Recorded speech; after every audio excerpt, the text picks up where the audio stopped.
What's good, y'all? It's your one and only King Cal 516 live in the mix, and this is the Switch Flames podcast. So I want to talk about Rudy Gobert and the season he's having so far.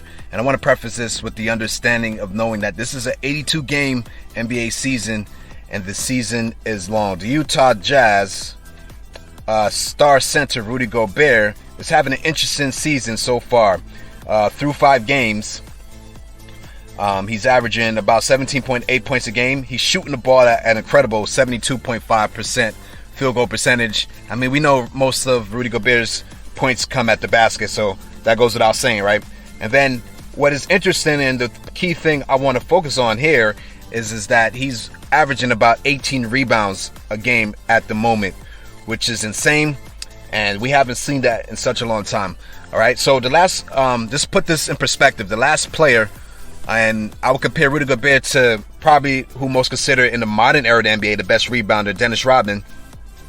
In Dennis Rodman's best rebounder season, he averaged 18.6 rebounds a game in his best rebounder season. But overall, Dennis Rodman in his career was about a 13.1 rebound per game player. All right, let's go to another dominating rebounder in this modern era, Dwight Howard. Remember back in Dwight Howard's prime days, prime Orlando Dwight Howard, when he was getting those 2020 games, you know what I mean? His best rebounding season average was about 14.5 rebounds a game in his best season, right? So I'm talking about prime Dwight Howard, all those years he was getting all those 2020 monster games. His biggest year per rebounding per game was 14.5 rebounds a game.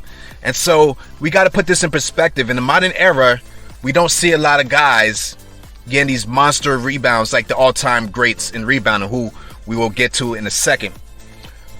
Andre Drummond is another guy in this era that has been a rebounding machine. He's another guy that you've seen in the course of his career get a lot of these 2020 games. You know what I mean? A lot of people consider Andre Drummond the empty stats guy, but nevertheless, you know what I'm saying, stats are stats. Andre Drummond, his career averaging right now in his 10th season, Dennis Rodman did a total of 14, but as currently stated right now, Andre Drummond is actually rebounding at a slightly better rate than even Dennis Rodman. Andre Drummond is averaging about 13.67 rebounds per game. Now, at this stage of his career where he's on the minimum contract, now he's playing a backup role, I don't know if Andre Drummond's ever going to see key starting minutes unless somebody in front of him, like a Joel Embiid, gets hurt. Which if he's in Philly, we know Embiid gets hurt a lot, so he'll get a little bit. But I don't know if he's going to be able to play minutes anymore for the rest of his career. That's going to warrant him staying at this career average, but we'll see if that happens. But nevertheless, Andre Drummond, you know what I mean, is averaging 13.67 rebounds a game, which is better than even currently Rudy Gobert, right? In Rudy Gobert's career, he's a 11.3 rebounds a game player, right? So in Rudy Gobert, best rebounding season have been the last 2 seasons in the NBA. In 2020 and the 2019 season, he had the same rebounding average, 13.5 rebounds.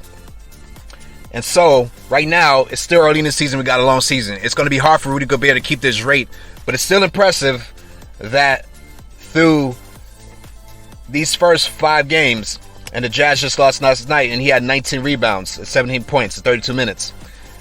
It's just amazing that Rudy Gobert is keeping his rate so far. And like I said, it's a long season, but here's the thing.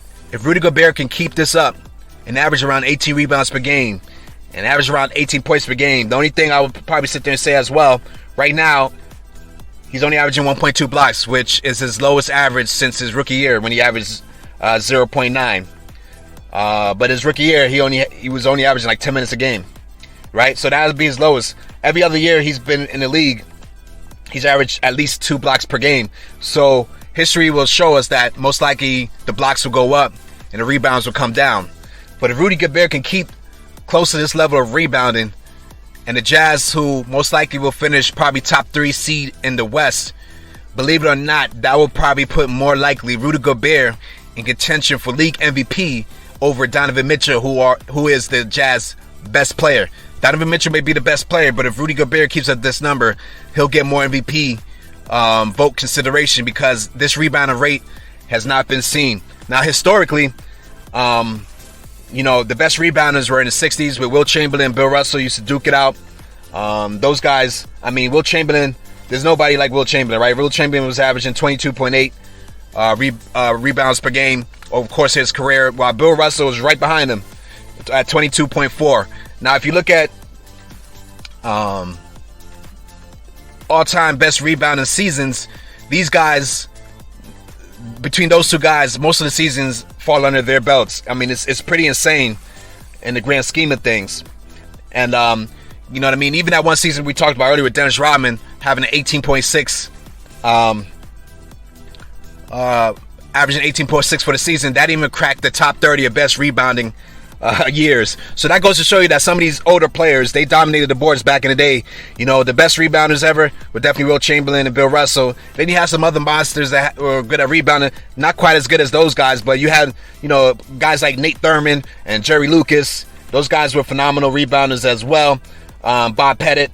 And you gotta remember, guys back in those days, if you could get to 14 seasons, it's amazing. Like Will Chamberlain played, he had 14 seasons. Bill Russell had 13. 10.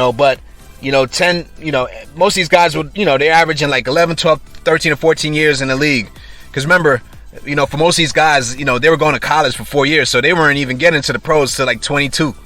You understand what I'm saying? So they didn't have those first 4 years. But a lot of these guys, they're coming out of, right now, obviously 1 year in college and they're right in the pros. So they're coming out a lot younger, starting their careers professionally a lot younger.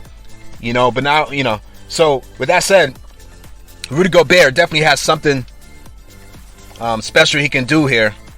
And we'll see if he's going to be able to do it. The Jazz right now, as of yesterday, they lost to the Chicago Bulls. Chicago Bulls ran them out the gym in Chicago. But the Jazz, have been doing good so far this season. Like I said, they probably finish somewhere in the top 3 in the West, and that's definitely going to make him eligible. So we'll see if Rudy Gobert can do this, but he's dominating right now. And you know what? It's good to see because Rudy Gobert is a monster over most centers in the league. He's taller than everybody else. He's bigger than most. And so he should be dominating. And I'm surprised that it actually took this long to even have this kind of average going on. But once again, we'll see if he can maintain it. But if he does, once again, he'll definitely be considered an MVP candidate. So let me know what you guys think about this. Do you think Rudy Gobert can sustain it for this season? Even if it's a one-off season, do you think he can sustain a level of around 18 rebounds per game? Do you agree with me if he's getting that much that he'll be an MVP candidate? Let me know in the comments. Hit the like, hit the subscribe. It's your boy King Cal 516. Hit us up on Twitter at Swiss Flames. Definitely check out the Facebook and YouTube page at Swiss Flames Podcast, and definitely hit us up on the website www.swissflames.com. It's your boy King Cal 516 signing off. This has been the Swiss Flame Podcast, y'all.